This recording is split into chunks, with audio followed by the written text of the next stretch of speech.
Oh, man. All right. Oh, gosh. What? I got a quick story to tell you. I want to hear some stupid shit that I did this past week. Of course. So, y'all know I'm doing my whole Invisalign shit or whatever. So, I had a filling issue that my filling came out. I don't know how, but it came out, and I've never had this happen before. So, I go to the dentist or whatever. So, he's taking off doing all these impressions and putting the needles in my mouth. So, he puts one needle in, does nothing. I feel everything. He's like, all right, I'll put another one in. That second one must have really been strong. So he says to me, hey, Brandon, make sure when you go home, eat yogurt. Don't do anything crazy. Just take it easy because, you're still going to be pretty numb. So I'm like, nah, doc, I feel fine. Like, I'm good. I'm chilling. I'm starving, mind you, because I didn't eat the night beforehand. Yeah. I go home. I get a bacon, egg, and cheese. Oh, my gosh. I already know this. You know what I mean? Salt, pepper, ketchup on it. I'm fucking this sandwich up. Not only am I fucking up the sandwich, I'm fucking up my lip. I was chewing my lip for a good 15 minutes and didn't realize I was chewing my lip. I was chewing my fucking lip. I get to the end of the sandwich like, yo, why does this sandwich been great up until the point of the last bite? And then I look at the sandwich, I'm like, why is my sandwich red? I don't understand what's happening. I don't understand. And then I grab my lip like, oh, shit. Oh, man. Abort. It was a bloody fucking mess in my living room. It was crazy. Yeah, that was my weekend. That's what happened. Look, is it? Yeah, that's what happened. My shit was He fucked thought up. he was biting some bacon and he's fucking biting his lip. This shit was... That must have tasted like good little lip, right? This shit felt rubbery. And I'm like, yo, why does this shit feel so weird? And I'm like, it's not supposed to taste like that. I don't know what did they add here. So yeah, that was my weekend. So moral of the story is listen to your doctor, especially if he's providing Novocaine and telling you not to eat anything.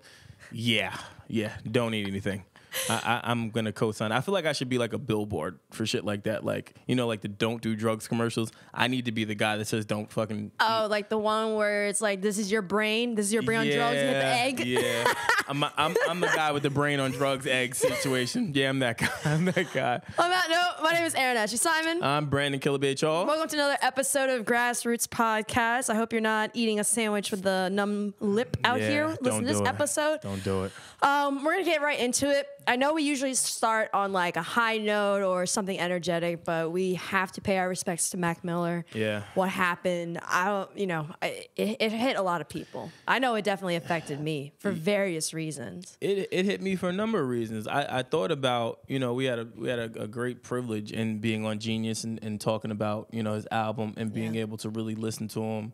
We both followed his music and it was like, wow, this is the one project where, all right, great. Like we can see he at least seems like he's in a better place, but still trying to find himself a little bit.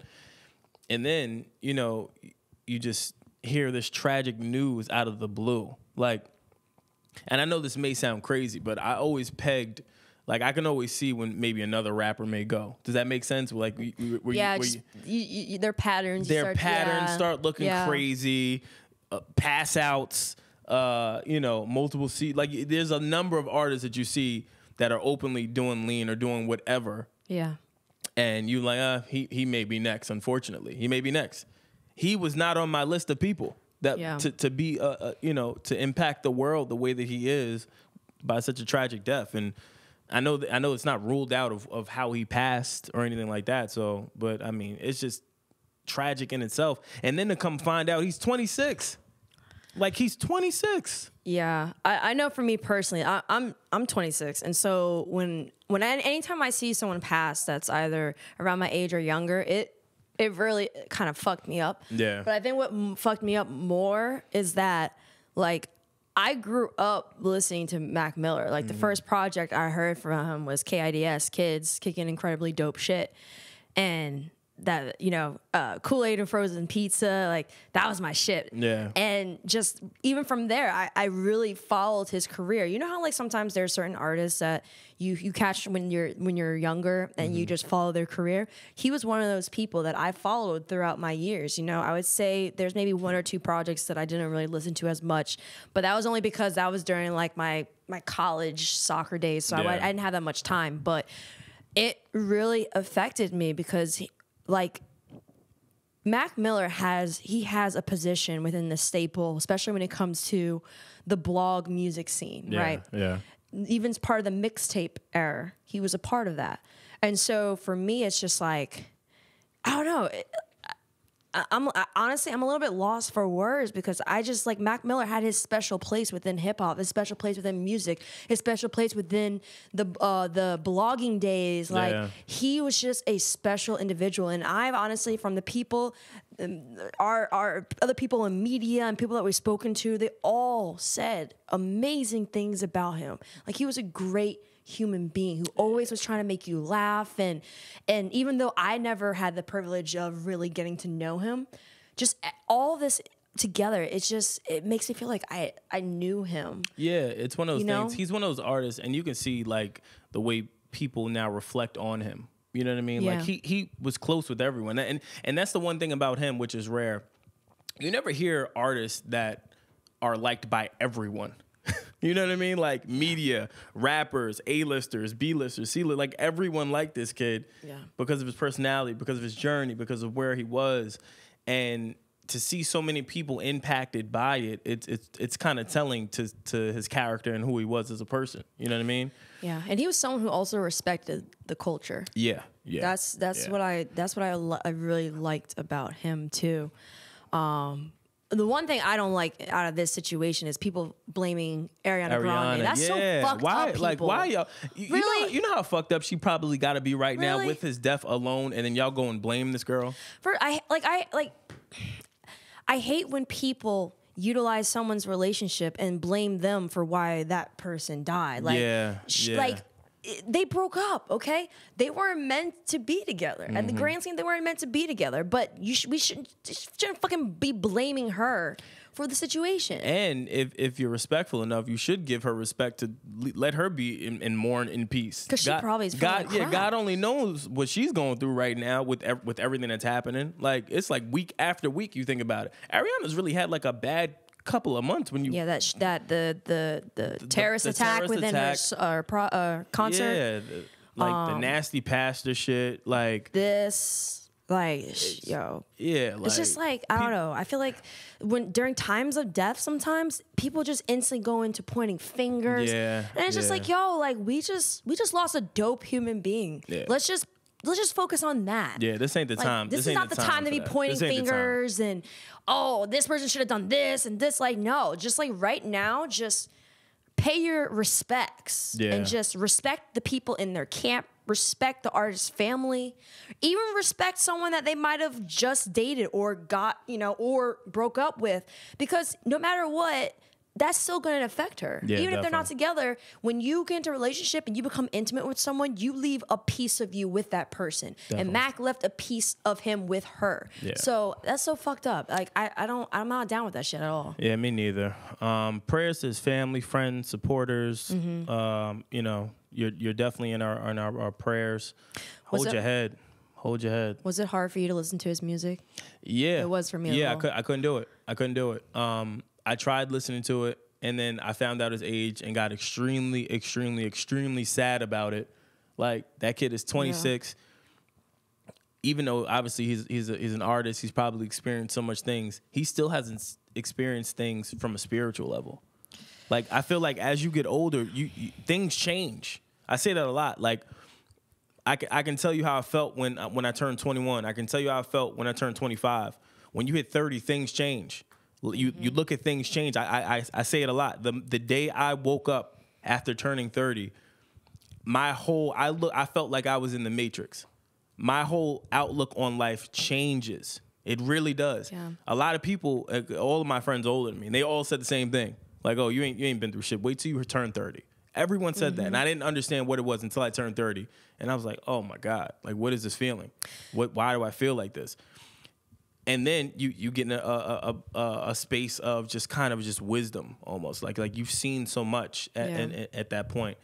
And while he's traveled the world, accomplished so many different feats, I mourn him simply because he still has not lived his full life, at least to our liking. You can't obviously go against the God above or whomever you worship to. Yeah. But it's just really, really unfortunate because I wanted to see him blossom into something bigger. You know what's crazy? Because we're the same age, he hit the point that I think most people hit once they get past 25. It's that self-reflection period of time. Yeah. And in his last project, that's what I said. I felt like with his last project, he was looking at himself in the mirror and was really starting to address certain things. But in order for you to do that, that means that you had to be in a good state. Self-reflection and being self-aware of yourself, like people, that's a hard thing that most people struggle with. Yeah. Being able to do that means that you are in a good state. And I feel like he was probably in a good state, a good position in his life around, you know, when everything happened. And for me, it's like, damn, like, you know, I'm 26 and I feel like I'm going through the same thing. Like we all have different phases. Once I turned 26, I'm like, yo, like, I'm not a kid anymore. Like, I'm getting closer to 30. Like, what are the shit that I'm doing that I need to stop doing? Like, I feel like that moment, which I feel like a lot of people have, he was starting to have that. And he was starting to pick up the pieces. And I honestly think he would have gone on a run. I think he would have gone on a run after. Yeah. It's unfortunate. It's unfortunate. I don't want to talk about this shit no more. I'm sad. I don't want to do it. So we'll just leave it there. You know, again, respect to his family, friends, loved ones, supporters. Yeah. All right. On to more pressing matters. What? Who y'all think won the fight between Faith and Mary J Blige? That's what I want to know. Yo, I'm gonna say Faith. Now, mind you, before you start, Okay. Mary did say she would get a crunk up off in this dancery. I just want to put that out there. She let y'all know what she was on. That's all I'm saying. I'm just saying. I haven't seen Faith dance, but that last interview she had, you know she about that shit. Yeah. I'm gonna say Faith just because I've seen Mary J Blige with her dancing. I feel like she got a little bit of like coordination problems slightly. I don't know. And so I don't, you know. And Faith is from Newark, so just saying, Jersey. Oh. Just saying. And you got to think about it. How many side chicks you think Faith had to beat up because of Biggie? Like, she's trained. She's been here.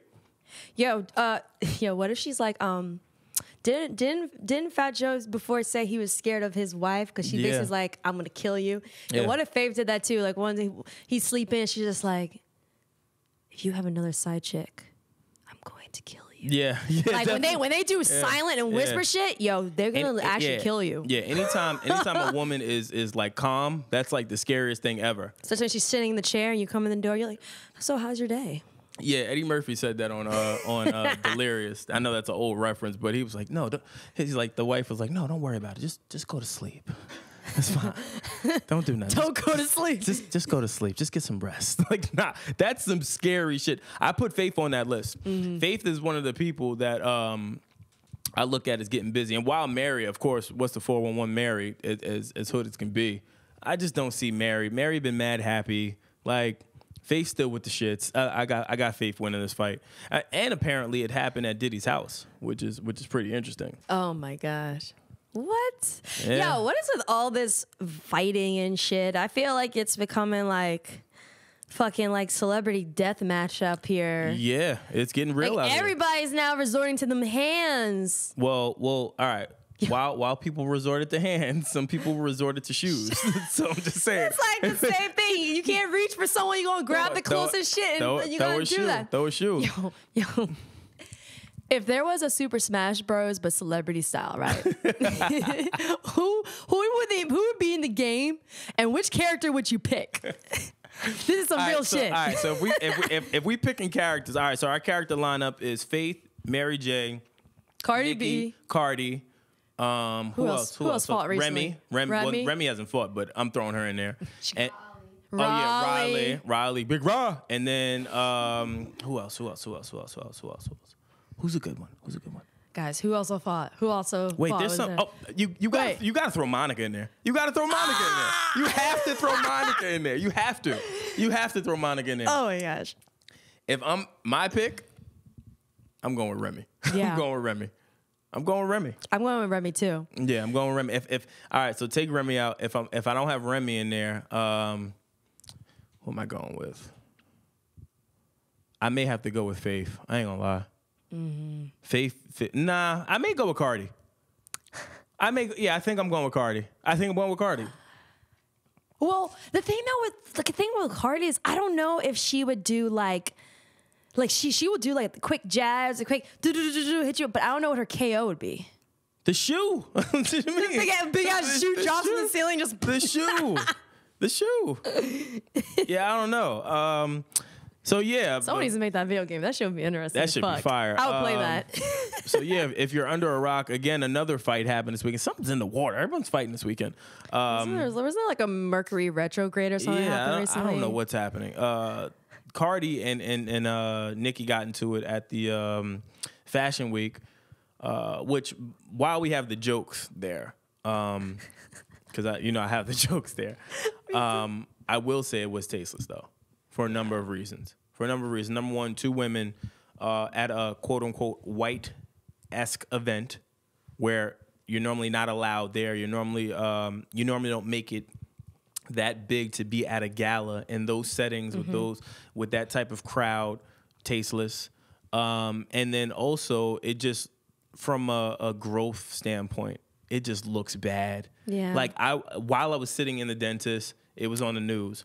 While I was at, I was in a bar, I believe it was on the news. I woke up in the morning, it was on ABC. They're making jokes about it. I went to sleep, it was on CNN. I know, right? Why didn't it happen at the BET Awards? Yeah, it would not have been picked up this much. And then the nasty shit about it. The nasty shit about it is that the headlines is 2 female rappers get into fight Fashion Week. That was the common theme. And while if you look at the footage, you see Nicki not doing anything, it don't matter. Yeah. Because again, it's 2 people looking from afar, you still look like you're in an altercation, even if you're standing there doing absolutely nothing. But another big thing too is that Nicki has been on some crazy ass rant situation recently. So people may say, well, you ain't all that innocent. So if it was like, if she didn't have Queen Radio and wasn't doing all this craziness, because she is out here wilding, I don't think she would have been put into that situation. Not put in the situation in terms of like the fight, because that shit happens whenever. Yeah. But put in the situation of like media adding her into the mix. Nah, I disagree. I think really? I think only just because, again, if I am you don't think media is purposely making it seem like she was really involved with it? No, only reason I say that is again, it's like if we see 2 people over there arguing, you're gonna say that they're arguing, even though the one person could be quiet. It's a perception thing.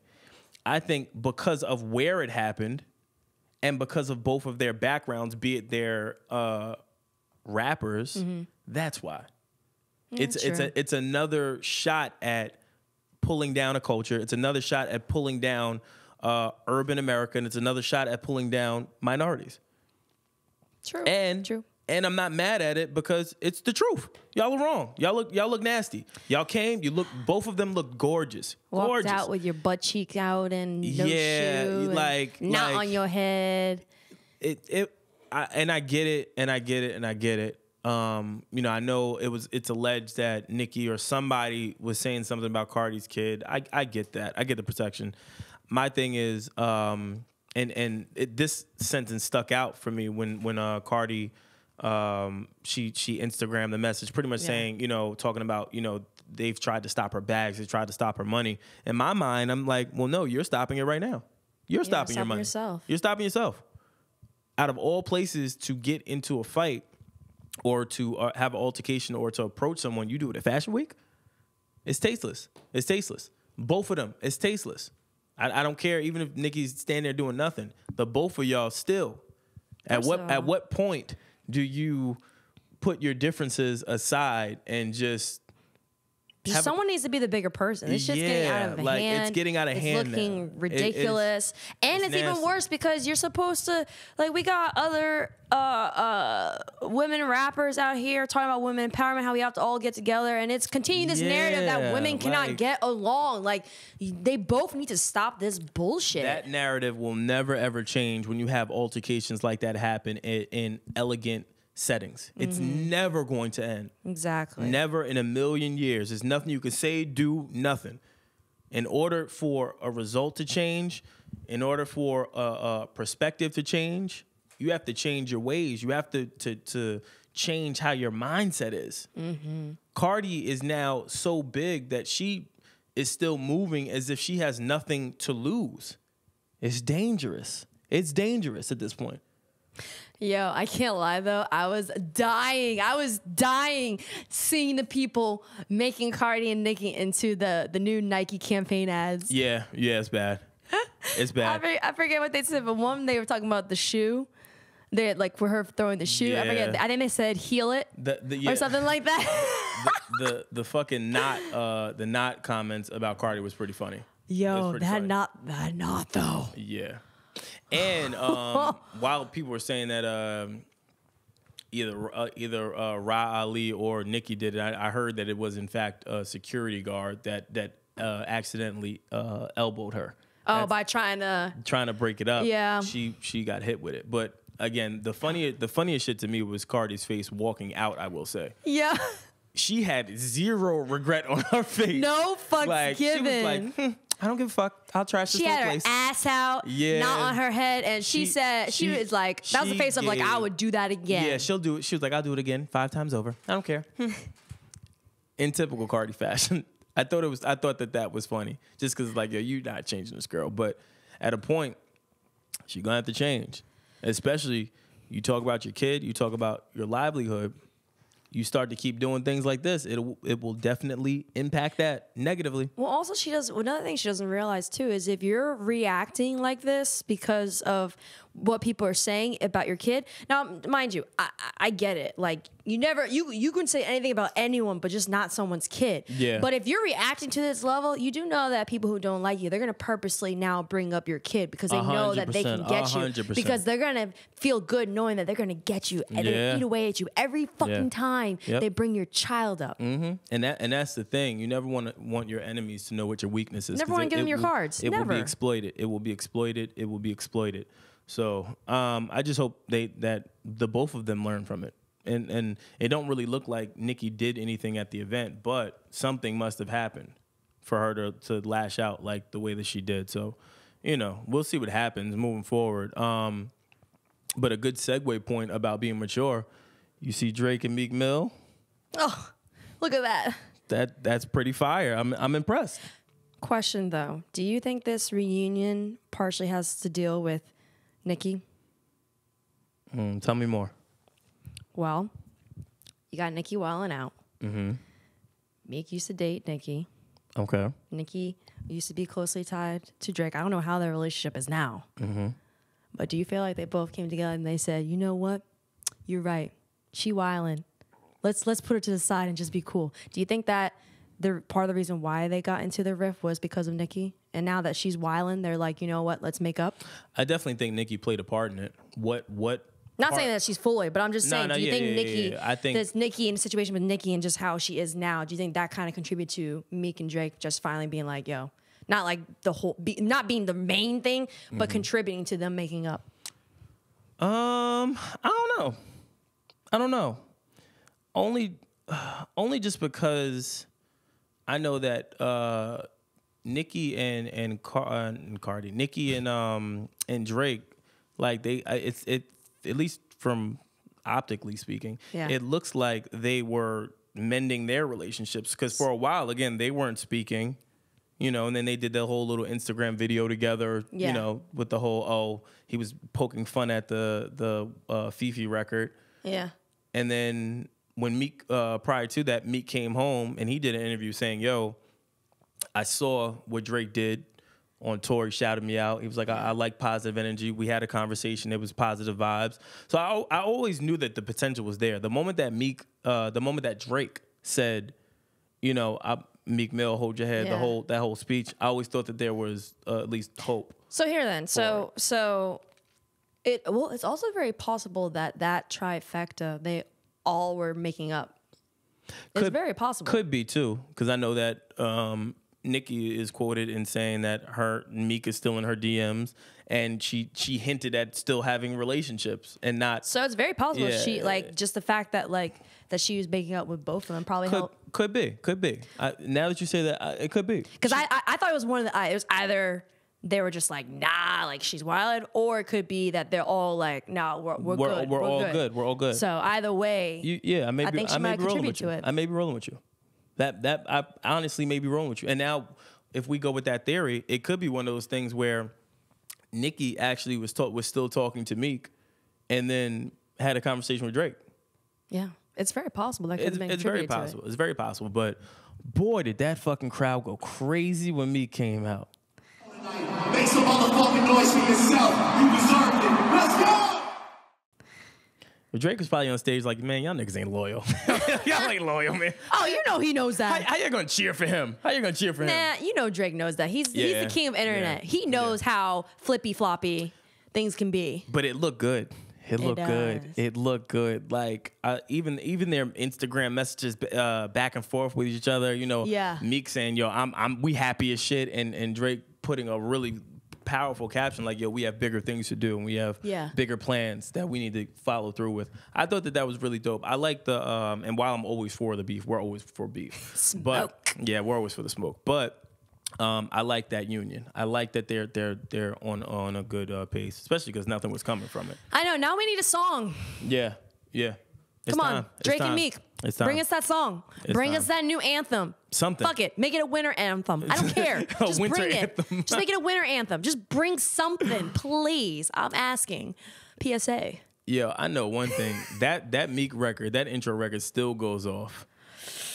Yeah. I think that shit will forever go off. Your Dreams and Nightmare? Yeah. Oh, hands down. It will forever go off. I was hyped watching it on Instagram. I kept refreshing the feed and shit. I'm like, I used to pray for something. That shit crazy. Hold on, wait a minute. Yeah. I'm like, that shit. Damn. That's hands down one of the best sports anthems. I'm saying on the record, I don't care. It is hands down one of the best sports anthems. Best fucking hype record. I put that record up there with Annie Up. Do y'all remember Annie Up? Annie Up. Annie, look at you hype. That is another one. Annie Up. When Annie Up came on, what? Oh my God. Had the white boys jumping up too.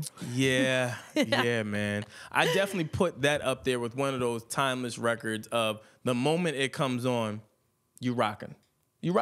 Yeah.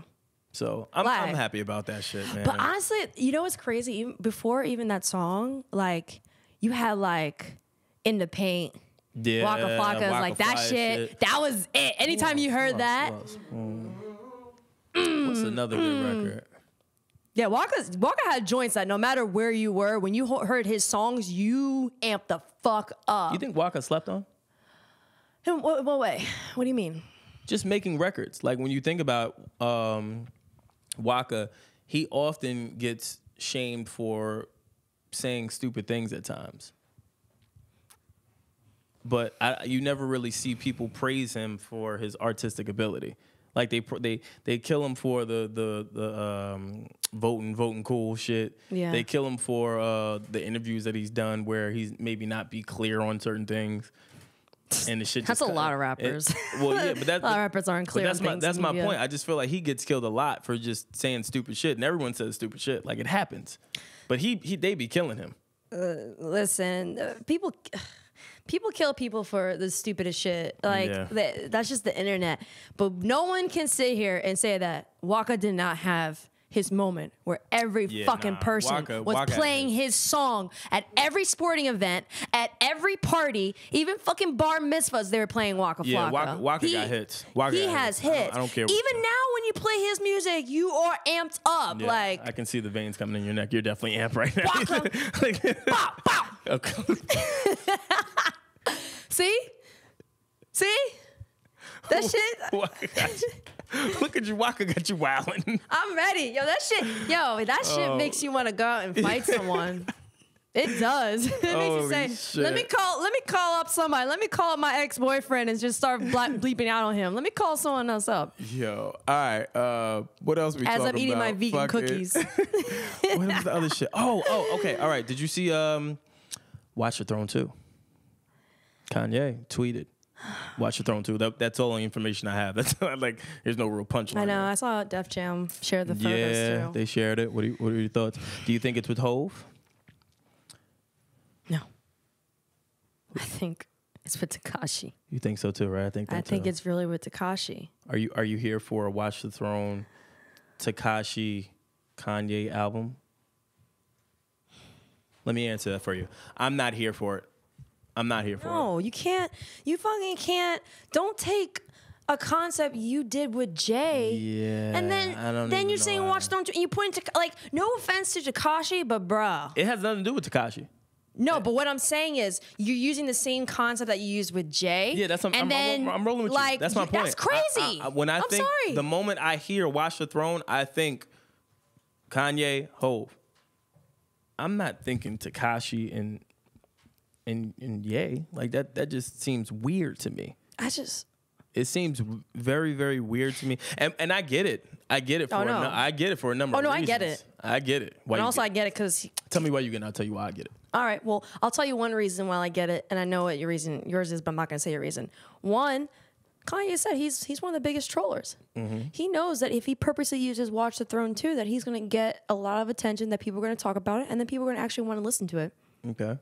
So I think he's doing this on purpose. This is a big trolling moment for the purpose of marketing and the purpose of attention grabbing. The same way that he used those big ass foot slides, and people are like, "Well, what the fuck is this?" And it was in the Lil Pump music video. Yeah. This is him trolling. I think this is Kanye's attempt at trying to tap into the younger demographic. And yep. And that was the other thing I was thinking, because that's why he went in with Lil Pump. Which is my point. That's what I was leading with. It's both. I think it's both. The Lil Pump video. I think it's both too. I think it's trolling and trying to get in with the young to keep certain relevancies and stuff. That is correct. He's finally realized that the kids run the fucking world right now. Listen to the kids. And he know that the older heads, they're not rocking with him. So what do? You step in yourself. I got to step in. I got to go do something. I got to go bust a move. I got to figure it out. Well played.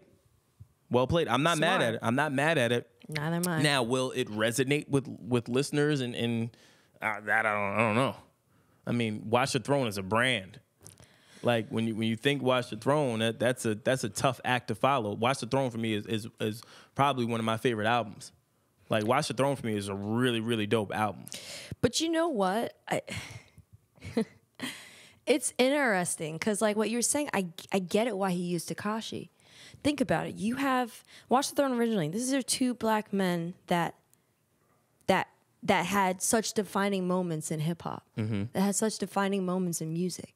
That also redefined certain things within hip hop, entertainment, and etc. Mm-hmm. Tekashi's kind of doing that. Yeah, kind of. Because like think about it. This kid is selling out shows, doing all these things, and he didn't really even have media attention.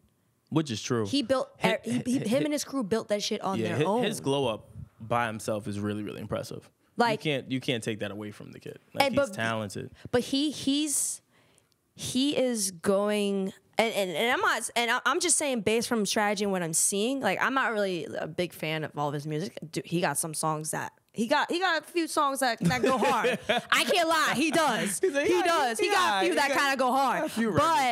But what him and his team did from a strategic standpoint and everything, like he went against the lines, the what you're allowed to do, what you're not allowed to do to be successful. The same way that even with Kanye, when people were like, no, he ain't gonna do better in the gangster rap against gangster rap. He ain't gonna be better against 50. No one's gonna like this stuff. You're not a good rapper. These are two guys who constantly had people probably tell them that they can't do something, and they said, fuck you. Yeah.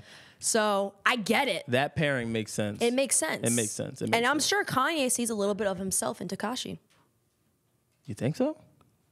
I think it's possible. I think for him. What do you like, think outside of the outspokenness, outside of the rebellious personas they have? Yeah. Do you think that they are the same musically? And mind you, if I'm being honest, Yeah. Tekashi as an artist has a better start than Kanye. Yeah. When we thinking hits, Yeah. like as a solo act, we're not including the hits of producing whole records and all that. I'm talking about coming out the gate. He got a fast start. I think when it comes to Tekashi and the similarity, now let me add context because I know how people are selective hearing. Please, because they're I'm not saying that everything about Tekashi Kanye resonates with in every aspect. No. Do I think that Tekashi is a little Kanye? No. But do I think there's certain things that he probably sees within Tekashi that he has within himself? Yes. Yeah. I think he does. And I think that's also partially why he is probably rocking with them, in addition to what you were saying. Mm-hmm. Like, think about it. Tekashi talked about it. He said the reason why he does a lot of this screaming stuff is because he was into rock. He utilized a different genre, a different sound to add to his music, to add to his catalog. Kanye did the same thing. Kanye was utilizing different sounds, different vibes, different energy that some people weren't resonating with. Well, the other thing you got to think about too, Kanye is different generationally with just his persona, his music. Wait, comparing to who? Or trying a different generation from him, or just in general? Yeah, from him. Okay, yeah. Only solely on him. Yeah, he's different in every aspect. Could this also be a part of his rebranding, where he looks at it like, all right, maybe it's time to rebrand. The Wyoming Kanye didn't really land well because of the Trump shit. It didn't land well because of my statements. It didn't land well because of my actions. Maybe this is my time where I go on my press run. I then go, all right, hey, I'm sorry about the Trump shit. Hey, I could have worded that better. Hey, the video clip he dropped with Tiana. With Tiana. Yep. Showing up to Tiana's performance. And the kneeling stuff. Maybe this is his rebranding at this point to now look at it like, all right, this is my time to change things. Some of the things I've done. Let me get back to my roots. It's possible. I think so. I think it's very possible. I think so. It makes sense only just because, like we said last episode, he's very conscious now as far as his brand. And by that is only just because of the people that he's now putting back in around him. He's making sure that he has people around that can check him and that can say, this ain't cool. Yeah. Like, this ain't the move. I think this is a part of a new rollout. I think this is a way he's going to rebrand himself and reintroduce himself into the world, even though he's still here. And I also think this is another way for him to connect with the youth. The moment he's able to connect with the youth again, the moment that he will be rejuvenated musically. I think, and to go off of what you're saying, I think that this is a moment where Kanye... I felt like there's a certain part where Kanye was up on this high pedestal and all he did was look up. He never looked down. He never looked around him. Yeah. I think he's part of the new rebranding aspect. I think he got off that pedestal, looked down, looked around, and finally realized what was going on, realized the people who are moving music now, because whether you like music for rap, for vibes, or whatever, I forget who said it. I think who fucking said it? Rob Markman retweeted a tweet that, it was DMX. Someone tweeted that DMX said that we are in a period of hip hop where it's similar to like the era of disco. That's actually really interesting. And I saw Rob was like, he retweeted and stuff. But when I heard that, I was like, wow, That's that actually makes sense. Yeah, that actually does make a lot of sense. It's about the feeling, the dancing, and I get it, and that's what we're in right now. Yeah, and that makes so a lot of sense. I think there are certain artists that are starting to understand that this is just this is a phase, just like with anything. Hip hop's going to evolve again or create different categories. All right, hold on, because now I have something because that really, that has me. All right, Okay, let's say we roll with our first theory. Right? which one was that? Just repeat that. Meaning just the rebranding. Okay, okay, right? yeah, okay. Can this backfire for him? And the reason why I say can it backfire is, number one, new age rap fans are smart. They can see through shit. Yeah. They can pinpoint what's happening. They can pinpoint beefs. They can tell you what an artist really meant before you, probably when the artists don't even think they could even touch it. Yeah. Do you think that fans will look at this and be like, oh no, we're not rolling? We're not rolling. We see through this whole rebranding thing. We see through you scooping Tekashi. We see through it all. Yeah. We're not rolling with it. We're not rolling with it. Do you think that the Trump shit and all these other statements and all these other actions have damaged or tarnished him too much to the point where people are done? Jan said that. Remember? Yeah. Jan said no matter what happens, I'm totally off Kanye. There's nothing that Kanye could do to get back in my good graces. Do you think that fans of hip hop or fans of him or just of the culture will look at this as a cry for help or an attempt at repairing or rebranding and throw it away? I say yes and no. So, Why's your no? I want to know your no first. Okay, so my no is that Kanye over time has changed his sound. Kanye over time has worked with different people who have different sounds, or people who have similar sounds, or like he's someone who has oftenly changed with the times in terms of his sound. So I think it would make sense for him to also change in terms of like, okay, getting in with the younger acts. Okay. Now it looks extra funny because of the whole situation, the MAGA, but that is Kanye. Yeah. Like this is not like, this is like, who would be a good example? This is not like, sorry, my brain's going fry. I'm gonna use this example, but I know it's an old example, but I'm using this example just because of extremes. That's like if DMX started doing the stuff that Lil Pump and them do. Yeah. Yeah. Or which if, would be weird. Or if like, Can you imagine? Or if like Jay-Z was doing the stuff that the Lil Pump and them are doing. Can you imagine that though? Oh my God. Don't dye your hair, Jay. Don't dye your hair. Yeah, like really, like that. Like those are two Like, extremes. That's a really- lyrical extreme, and that's just like a sound extreme. Like, But that's a sound brand and what's the word I'm looking for? Like, I guess cultural shift. Can you imagine even which ain't really that far fetched, but can you imagine DMX rapping like a Lil Yachty or like a Lil Xan, somebody like or that? him going, oh my gosh. I could actually. No. The only reason is I could see him kind of being like 6ix9ine. I can. There is similarities. Okay, in terms of like the both being like Yeah. like that, crazy, hanging out the car. But no, I'm talking. See, that's why I said like a Little Pump. Yeah, That's why I was saying like I couldn't see would be- DMX doing something like a Little Pump style. That would be. But that goes back to like for Tekashi, like I said, Tekashi's sound, he said it's inspired by rock, and rock Yeah, is dope. yeah. So and DMX and with his vocals and Tekashi with his vocals, it's a good marriage. It's that It's a good marriage. marriage. But Yeah. like if he was doing some little Yachty, Little Pump, or They would get DMX the fuck out of here. They would get him Can you the imagine him? fuck out of here quick. I'm in these hoes. I'm popping sands. in the Popping club. sands. Like they would get him out. They would get him out of here. They would get him out of here. Yo, I'll be like, yo, what the fuck is this? They would get X out of here. They would get X out. of Yo, here. is he on drugs right now? You have to. You would have to. You'd have to. The culture would be ruined. It would. Yo, I actually want to now hear DMX on one of those joints. Yeah. Oh my God. State of the culture. Speaking of. What did you think of the first episode? What did you think? Yo, Remy. Yeah.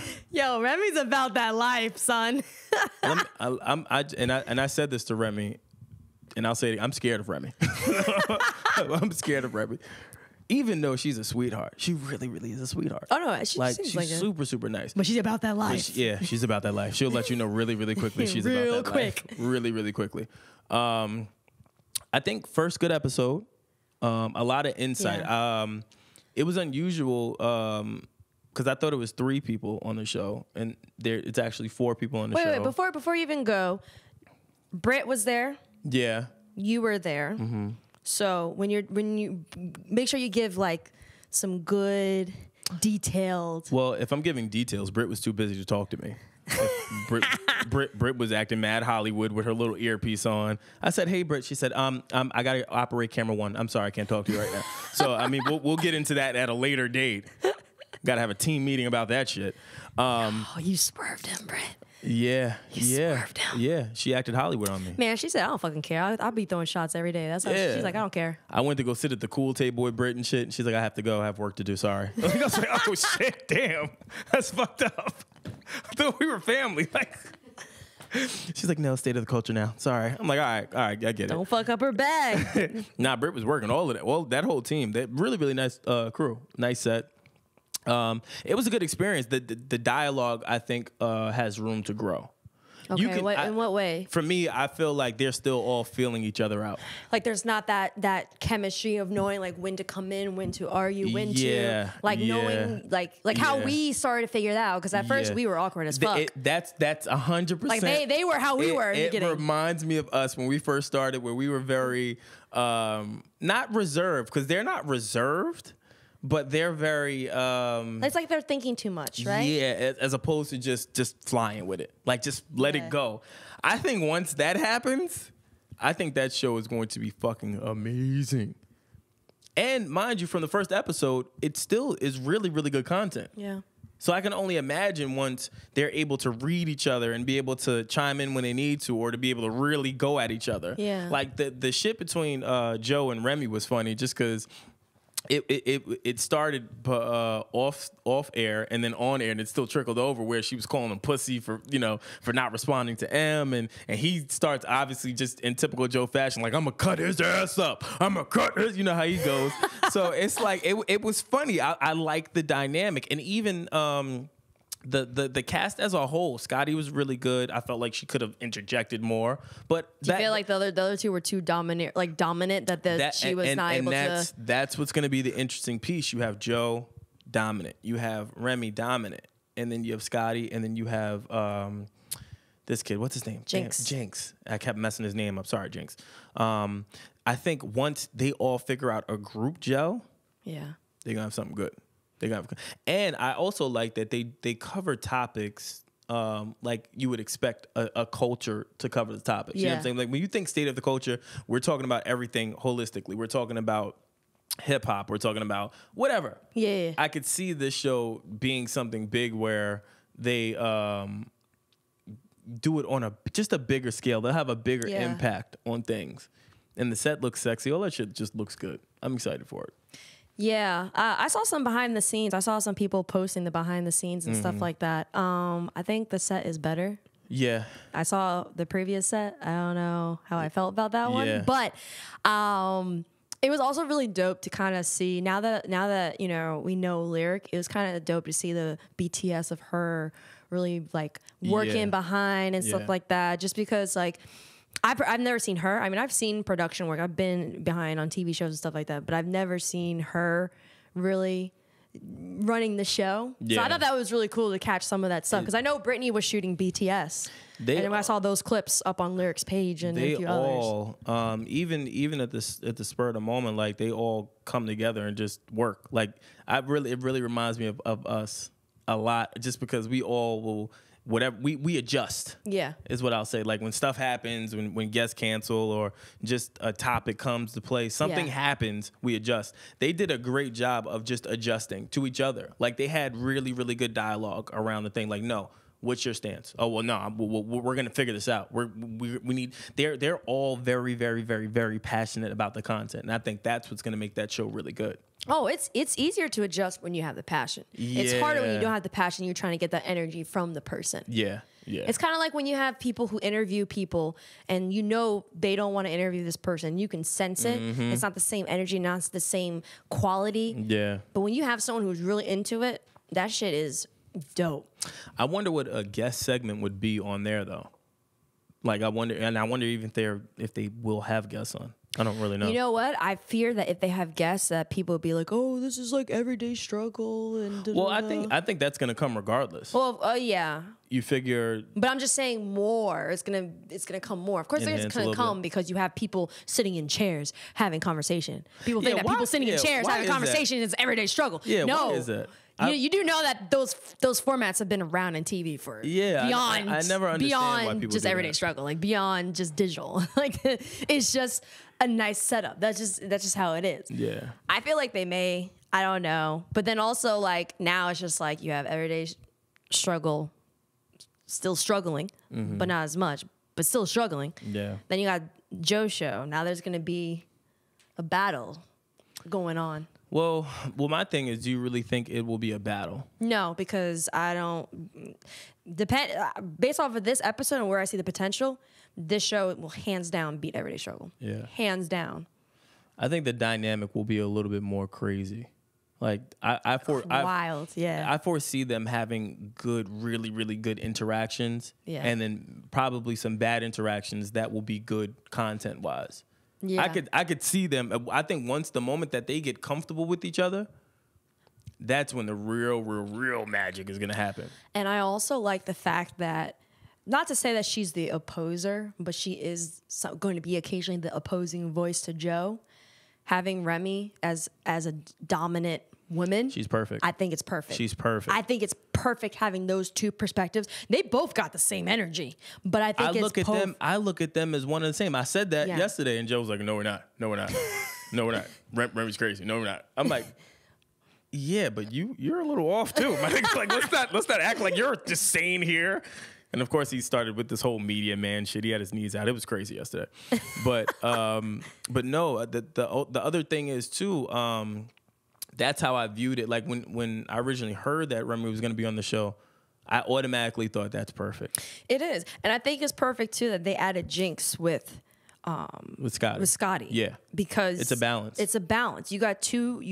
Well, we can call them extremes. You got two extreme dominating voices, and you got two that are well into an understanding of like the indie artist realm, the backpack rappers. Like, of course, Jinx, obviously, I mean, they both know like the bigger acts and have been involved with the bigger acts. Yeah, but those two are really, backpackers. but they're backpackers. Yeah, they're very into the independent, especially with him working on Pigeons and Planes, and then like with Scotty with Hot 97, Who's Next, and other stuff. Like they're very much in tune with the They'll indie be able scene. to bridge the gap. So it makes that good combination all around. Definitely. I think that's solid. I'm really curious to see how they build, but I can't lie. I mean, we got people that we know and we're cool with in it, so it's good to kind of see how well that does or anything like that. The funny shit is I tried to hold out. I didn't ask no questions, nothing, and then I just wound up at the shoot and got to see the episode, and I was just like, yo, this is gonna be a really good episode. And mind you, I only saw like a few clips. I can only imagine what the whole shit will be. You know what I mean? So yeah, the only concern that I have is,